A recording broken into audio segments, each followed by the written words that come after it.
This channel does not promote any violent, harmful, or illegal activities. All content provided by this channel is meant for an educational purpose only. শীতের পথে বাধা কেটে গিয়েছে অনেক দিন হলো এবং শীতের রাস্তা একেবারে পরিষ্কার। সেই হিসেবে গত কয়েকদিন ধরেই দেখা যাচ্ছিল যে একটু একটু করে তাপমাত্রা কমছে। দক্ষিণবঙ্গ এবং উত্তরবঙ্গ দুটো জায়গাতেই তাপমাত্রা কমছিল। রবিবার সকাল হতেই বোঝা গেল যে তাপমাত্রা কিন্তু একটু বেড়েছে। শনিবার যতটা ঠান্ডা পড়েছিল তার থেকে রবিবারের তাপমাত্রা একটু বেশি। কোথায় পালালো শীত, কতটা বাড়লো তাপমাত্রা, কেনই বা এই পরিবর্তন, এই সমস্ত আপডেট নিয়ে আজ হাওয়া মোড়কে আছি আমি তন্নিষ্ঠা। তাপমাত্রা কমতে কমতে 14 ডিগ্রি সেলসিয়াসের ঘরে নেমেছিল কলকাতায়।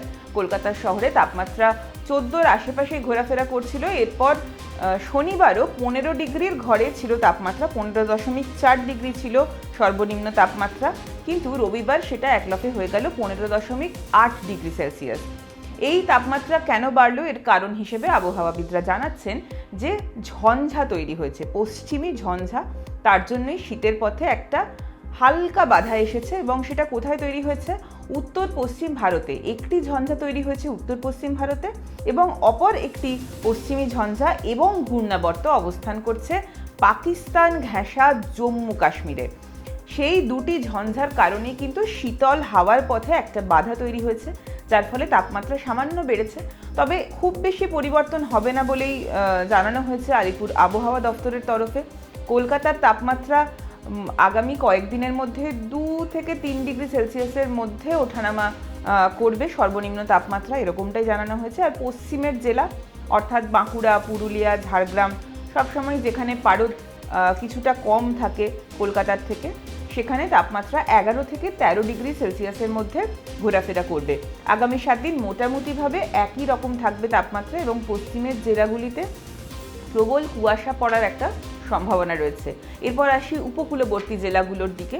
উপকূলবর্তী জেলায় সবসময়ই এই পশ্চিমের এই রুক্ষ এলাকার থেকে একটু তাপমাত্রা বেশি থাকে, কারণ সেখানে নদী বা সমুদ্রের কাছাকাছি যে অংশ, সেখানে কিন্তু তাপমাত্রা 14 থেকে 16 ডিগ্রি সেলসিয়াসের মধ্যে ঘোরাফেরা করবে।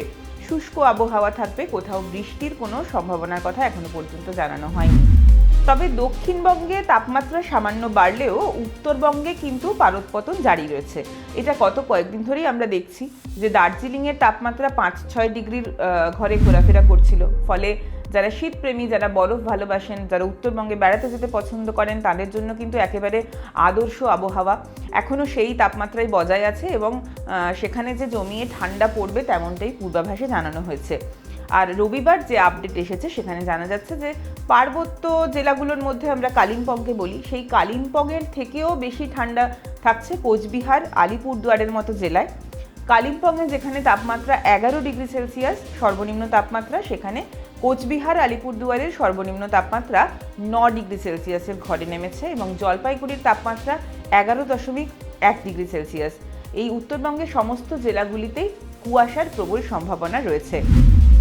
আবহাওয়ার সমস্ত আপডেট জানতে চোখ রাখুন TV9 বাংলা ডিজিটালে।